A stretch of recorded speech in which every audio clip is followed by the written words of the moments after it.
여러분들 혹시 최근에 화제가 되고 있는 환율에 대해 어떻게 생각하시나요?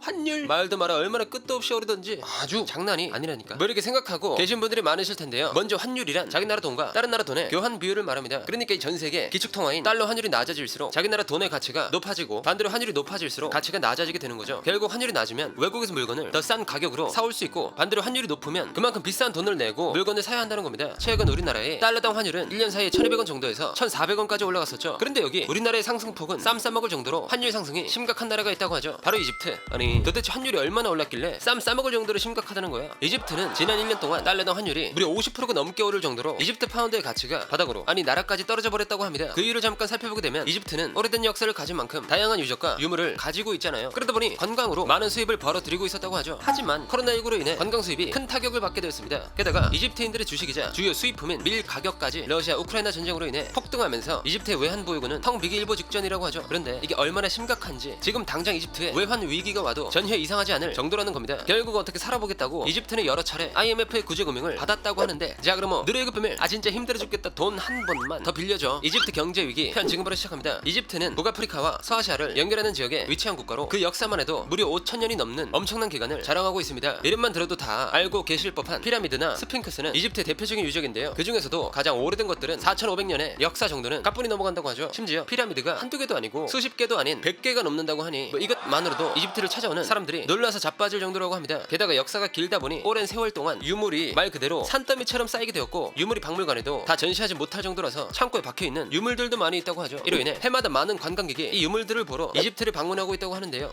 2019년에는 1310만 명의 관광객이 방문했고 130억 달러 한화로 약 17조 원이라는 관광 수입을 기록하기도 했습니다. 그러다 보니 관광 산업이 차지하는 GDP 비율이 약 10% 정도를 차지하게 되었죠. 뭐 이집트 입장에서는 조상님 잘 만난 덕분에 가만히 앉아 있어도 돈이 저절로 굴러 들어오는 상황이었던 거지. 그런데 최근 이집트의 상황을 보게 된다면 매우 심각한 경제 위기를 겪고 있다고 합니다. 일단 이집트의 경제가 얼마나 심각하냐면 이 환율이 이렇게 박살나 있어. 1년 전만 해도 달러당 환율이 15.7 이집트 파운드 수준이었는데요. 이게 3월에 한 번 14%가 오르더니 그 이후에도 조금씩 증가하고 있었죠. 그런데 10월에 환율이 한 번 더 급등하면서 최근에는 달러당 환율이 24.4 이집트 파운드까지 상승해버린 겁니다. 이건 1년 동안 무려 50%가 넘는 그냥 미쳐버린 상승률이라고 하죠. 그런데 환율이 올랐다는 것은 그만큼 이집트 파운드의 가치가 떨어졌다는 이야기잖아요. 뭐 돈의 가치가 떨어졌으니 외국에서 물건을 수입할 때 이전보다 더 많은 돈을 내야 했습니다. 이 상황은 이집트의 입장에서 봤을 때 아주 골치 아픈 상황으로 이어지게 되죠.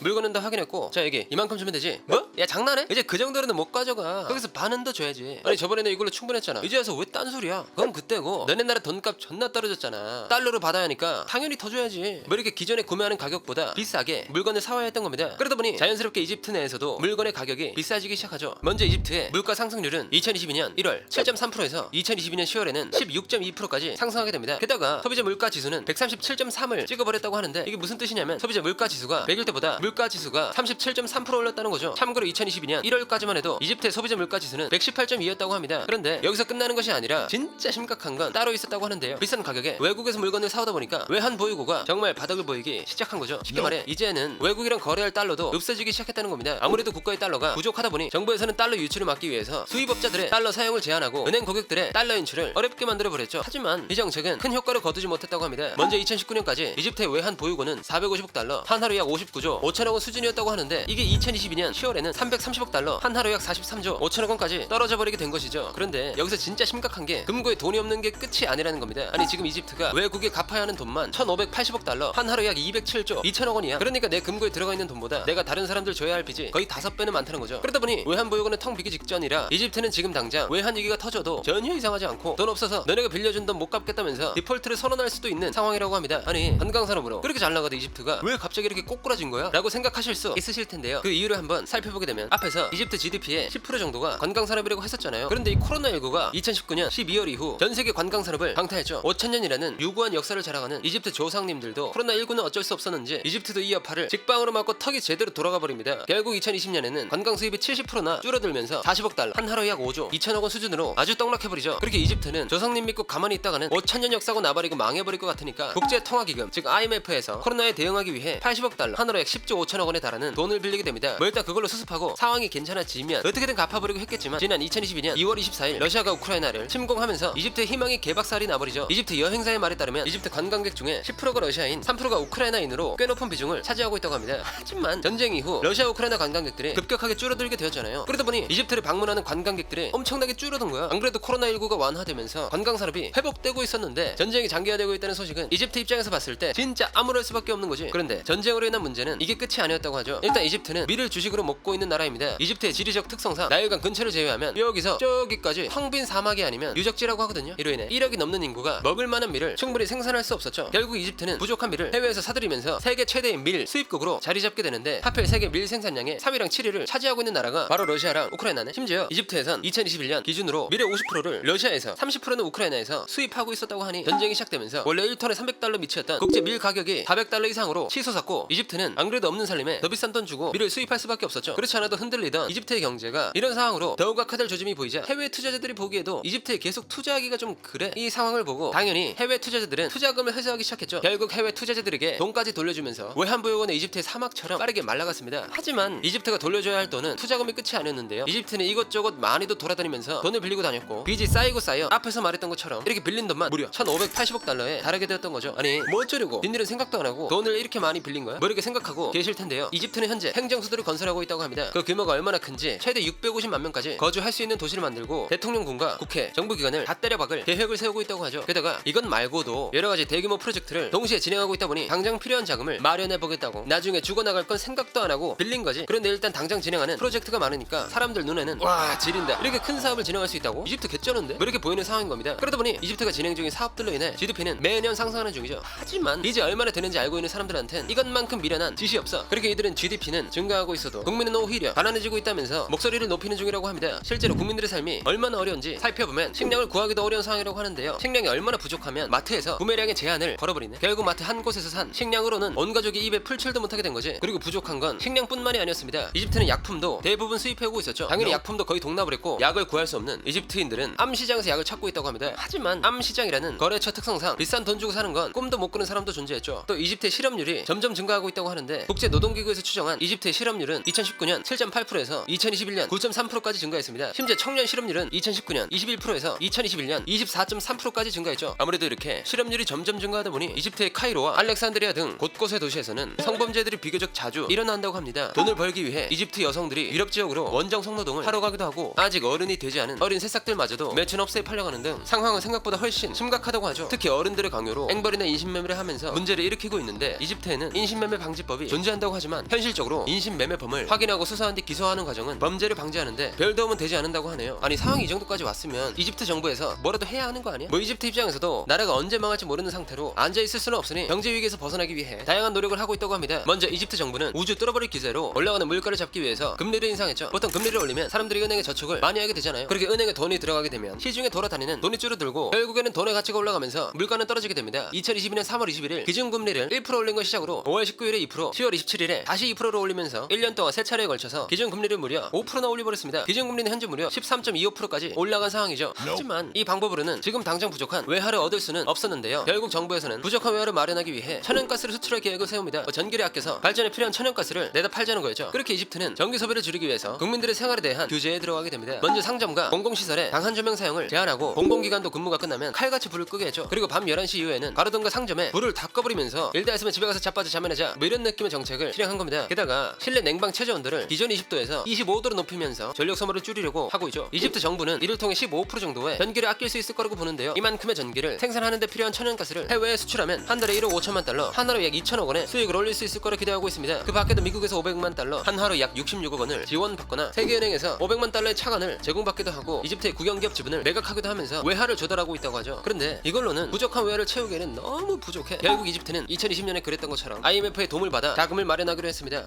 안녕하세요. 진짜 죄송한데 혹시 돈 한 번만 더 빌려주시면 안 될까요? 뭐라고? 야 너 저번에도 돈 빌려갔잖아. 그때 빌려간 돈도 아직 안 갚아놓고 또 빌려달라고? 진짜 딱 한 번만요. 저희 망하면 저번에 빌려준 돈도 못 받아갈지도 몰라요.